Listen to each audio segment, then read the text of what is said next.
जिन लोगों की नींद मृत्यु के समान शांत और स्थिर होती है, उन लोगों का हर सुबह एक नया जन्म होता है। इसका अर्थ है कि जिस प्रकार मृत्यु के समय हमारी सांसें एकदम से थम सी जाती है, उसी प्रकार नींद में अगर हमारी सांसें इतनी धीमी रफ्तार से चले कि किसी को पता ही ना चले कि हम सांस ले रहे हैं, तो समझ जाइए कि आप योग निद्रा में हैं। योग निद्रा यानी कि आपकी नींद ही आपके लिए ध्यान बन चुकी है।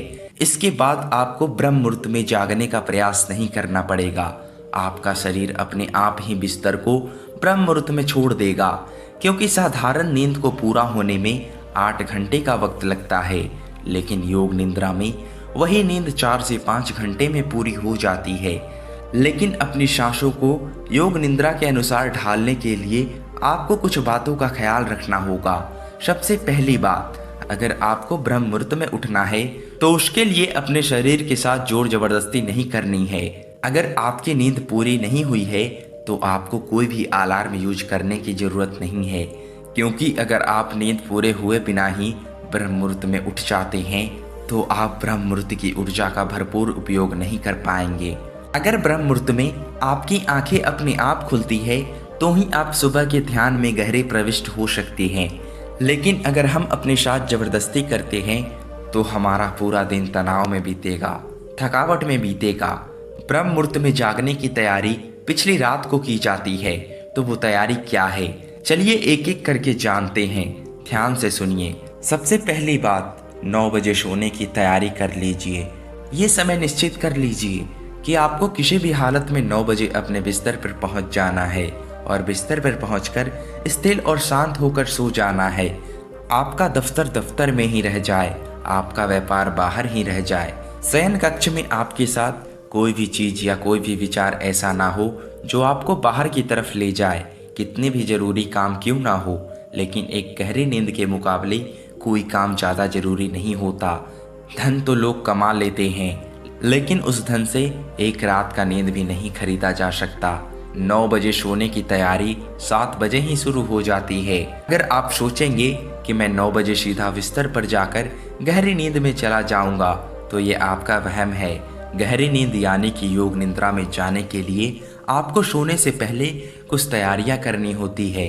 उन तैयारियों में तकरीबन 2 घंटे का वक्त लगता है। इसलिए मैं कह रहा हूँ कि 9 बजे सोने के लिए 7 बजे से तैयारी शुरू कर दो। सबसे पहले 7 बजे अपना रात्रि का भोजन समाप्त कर लो। आपने कभी ख्याल किया है कि हमें खाना खाते ही कुछ देर में नींद आने लगती है? ऐसा क्यों होता है? इसका जवाब है कि खाना पचाने के लिए हमारे शरीर को आराम चाहिए होता है।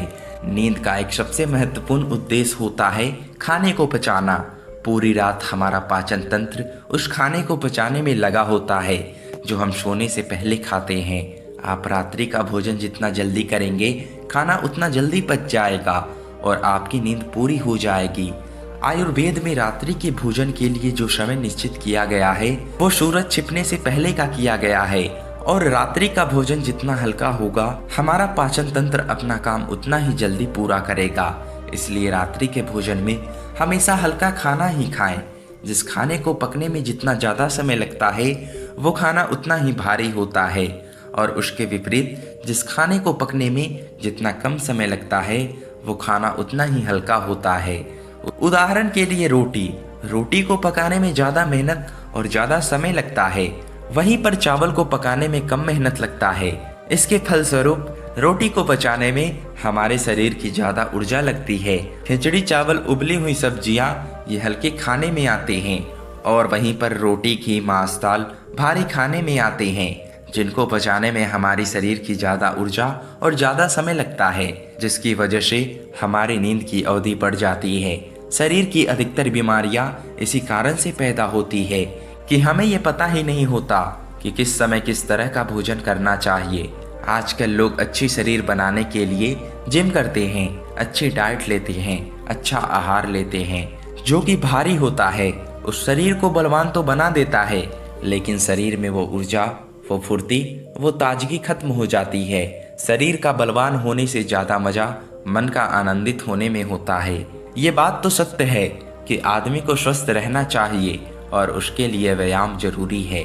लेकिन उतना ही व्यायाम जिससे हमारा शरीर बहुत ज़्यादा थके ना या उसे बहुत ज़्यादा आहार लेने की ज़रूरत ना पड़े। व्यायाम उतना ही होना चाहिए जिससे हमारे शरीर की ऊर्जा बढ़ती रहे, ना कि हमारा शरीर थक जाए। जब जिम करते हैं या ज़्यादा कठिन व्यायाम कर लेते हैं तो नींद की अवधि अपने आप बढ़ जाती है। शरीर को ज़्यादा आराम की ज़रूरत होती है और हम ध्यान को कर ही नहीं पाते। जो समझदार हैं वो ये जानते हैं कि शरीर को चाहे कितना भी बलवान क्यों ना बना लो, एक ना एक दिन वो मिट्टी में ही तब्दील हो जाएंगे। तो मन को समझने से बड़ा काम इस दुनिया में कुछ हो ही नहीं सकता। मन को समझ लिया मतलब आपने अपने आप को समझ लिया, आपने अपने आप पर विजय हासिल कर ली। ये मजे की बात है कि हम आकर्षक शरीर इसलिए बनाना चाहते हैं ताकि हम दूसरों को प्रभावित कर सकें। जिस प्रकार के विज्ञापन फिल्मों और समाज के द्वारा हमारे सामने पेश किए जाते हैं, हमारा मन उसी तरह के काम करने में लग जाता है। बचपन से हमने फिल्मों में आकर्षक शरीर वाले अभिनेताओं को देखा है और हमारे मन में उन्हीं की तरह एक आकर्षक शरीर बनाने की इच्छा जागृत होती है। लेकिन वहीं पर अगर हमारा समाज हमारे ऋषि मुनियों की तरह मन को आकर्षक बनाने पर ध्यान देता है तो शायद हम जिम की जगह ध्यान को ज़्यादा महत्वपूर्ण समझते। अपने बात पर वापस लौटते हैं। रात्रि का हल्का भोजन कर लेने के बाद आपको अपने शरीर को स्थिर करने की प्रक्रियाओं पर ध्यान देना चाहिए। 7 बजे तक आपने भोजन कर लिया, अपने दफ्तर के सारे काम कर लिए, अब आपके पास कुछ भी काम नहीं है। 7 बजे से 9 बजे का जो समय होता है उसे हमें पूरी तरह से उपयोग करना चाहिए। अपने मन को शांत, स्थिर और विचार मुक्त बनाने की तरफ ध्यान देना चाहिए। इसके लिए गुनगुने पानी से स्नान करना बहुत ही सहायक सिद्ध होता है। गुनगुने पानी में नहाते हुए ये भाव अपने मन में पैदा करिए कि आज पूरे दिन की चिंताएं, पूरे दिन का गुस्सा, पूरे दिन की घृणा, अब पूरे दिन का परिश्रम, पूरे दिन की थकावट, पूरे दिन का तनाव अपने आप पानी के साथ आपके मन से धुल गया है। आपका मन एकदम खाली और निर्मल हो रहा है। ये भाव हमें नहाते हुए करना है। अगर आपके पास स्नान गृह में कोई टब है तो टब में लेटकर भी ये भाव पैदा किया जा सकता है। टब में लेटे लेटे अपने शरीर को स्थिर करती जाइए। स्थिर करने का सीधा सा तरीका है अपने मन में भाव पैदा करना, और भाव जितना प्रगाढ़ होगा उसका परिणाम उतना ही जल्दी मिलेगा। नहाने के बाद अपने आप को खाली रखिए, टीवी मत देखिए, किसी से बातचीत मत करिए, अपने आप को एकदम शांत करिए। जो बाहर की चीज़ें हैं, जो बाहर की वस्तुएं हैं, उन्हें बाहर ही छोड़ दीजिए। वो अगले दिन भी वहीं पर मिलेंगे। अपने शयन कक्ष में किसी अच्छे से सुगंध का प्रबंध कीजिए, जो भी सुगंध आपको प्रसन्न हो। आप किसी अगरबत्ती या धूप बत्ती का इस्तेमाल कर सकते हैं या फिर आप किसी परफ्यूम या रूम फ्रेशर का भी उपयोग कर सकते हैं। इसके बाद कमरे की रोशनी को धीमी कर दीजिए और कोई शांत म्यूजिक लगाकर, कोई शांत संगीत लगाकर अपने बिस्तर पर लेट जाइए। ब्रह्म मुहूर्त में उठने के लिए किसी अलार्म का उपयोग मत करिए। अपने प्रभु से कहिए कि वही तुम्हें ब्रह्म मुहूर्त में जगा दे। उससे बड़ा जगाने वाला कौन होगा? वही एकमात्र है जो आपको जगा सकता है। अगर आपको सुबह 4 बजे उठना है तो आप उससे कहिए कि प्रभु मुझे 4 बजे आप ही जगाने वाले हैं, आप ही सृष्टि के कर्ता हैं। और धीरे धीरे ये भाव अपने मन में बनाते हुए आप नींद के आगोश में चले जाएं। 21 दिन तक ये प्रयोग करने के बाद आपको खुद ही एहसास होगा कि आप अपनी नींद में भी जागे रहते हैं। अब आपका जागरण पूर्ण हुआ।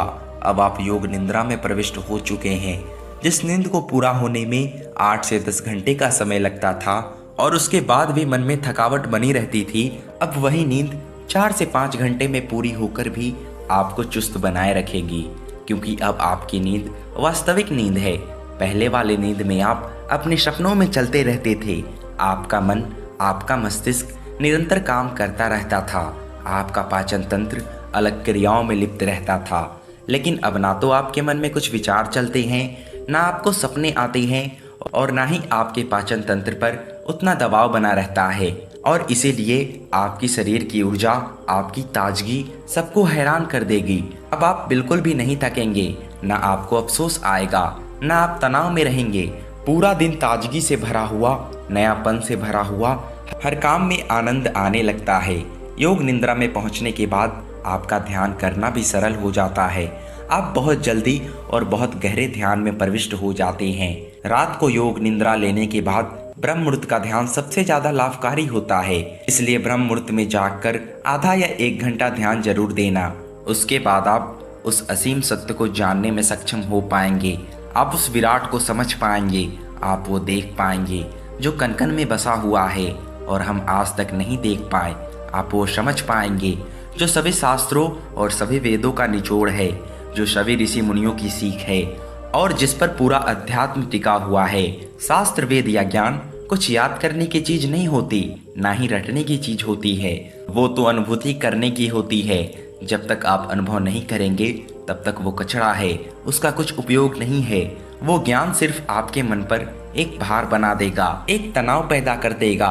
लेकिन जब आप उसे अनुभव कर लेंगे तो वही ज्ञान आपके लिए आनंद बन जाएगा। तो दोस्तों, कैसा लगा आज का वीडियो? अगर कुछ सीखने को मिला हो तो प्लीज़ हमारे चैनल को सब्सक्राइब कर लें और हमें कमेंट करके ज़रूर बताएं। मिलते हैं नेक्स्ट वीडियो में।